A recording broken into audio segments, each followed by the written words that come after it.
ಬಾಯಾರಿಕೆಯಲ್ಲಿ ನಾಲಿಗೆ ಹೊರಗೆ ಹಾಕಿ ಶಬ್ದ ಮಾಡ್ತಾ ಇತ್ತು.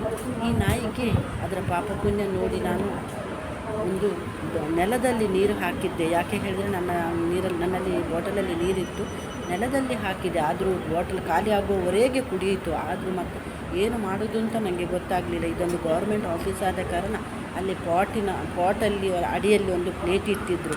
ಮತ್ತು ಲಾಸ್ಟಿಗೆ ಧೈರ್ಯ ಮಾಡಿ ಅದನ್ನು ತೆಗೆದು ಆ ಪ್ಲೇಟಲ್ಲಿ ನೀರು ಹಾಕಿದೆ. ಆದರೂ ನಾಯಿ ಕುಡಿತಾ ಉಂಟು. ಅದಕ್ಕೆ ಎಷ್ಟು ಬಾಯಾರಿಕೆ ಆಗಿದೆ ಪಾಪ, ಹೇಳಲಿಕ್ಕೆ ಆಗೋದಷ್ಟು. ಮೋರ್ ದ್ಯಾನ್ 10 ಮಿನಿಟ್ಸ್ ಅದು ನೀರು ಕುಡಿದಿದೆ ಪಾಪ. ಅದಲ್ಲದೆ ಪ್ರಾಯ ಕೂಡ ಆಗಿದೆ. ಪ್ರಾಯ ಆಗಿ ಅದರ ಹಲ್ಲು ಎಲ್ಲ ಹೋಗಿ ಒಂದು ಬಾಯಲ್ಲಿ ನೇತಾಡ್ತಾ ಉಂಟು ಪಾಪ. ಅದಕ್ಕೆ ಹಸಿವೆ ಕೂಡ ಆಗಿದೆ ಕಾಣಬೇಕು. ಆದ್ದರಿಂದ ನಿಮ್ಮಲ್ಲಿ ಎಲ್ಲರಲ್ಲೂ ರಿಕ್ವೆಸ್ಟ್, ಒಂದು ನಾಯಿಯನ್ನು ನೋಡಿದರೆ, ಪ್ರಾಣಿಗಳನ್ನು ನೋಡಿದರೆ ಅದರ ಬಾಯಾರಿಕೆನಾದರೂ ನೀಗಿಸಿ ಹೇಳಿ ನಿಮ್ಮಲ್ಲಿ ನಾನು ರಿಕ್ವೆಸ್ಟ್ ಮಾಡ್ತೇನೆ. ಈ ಸೆಕೆಗಾಲದಲ್ಲಿ ನಾಯಿಗಳಿಗೆ ತುಂಬ ಬಾಯಾರಿಕೆ ಆಗುವುದರಿಂದ ನೀವು ಒಂದು ನೀರನ್ನಾದರೂ ಅದಕ್ಕೆ ಕೊಟ್ಟು ಪುಣ್ಯವನ್ನು ಕಟ್ಟಿಕೊಳ್ಳಿ ಎಂದು ನಾನು ನಿಮ್ಮಲ್ಲಿ ರಿಕ್ವೆಸ್ಟ್ ಮಾಡ್ತೇನೆ.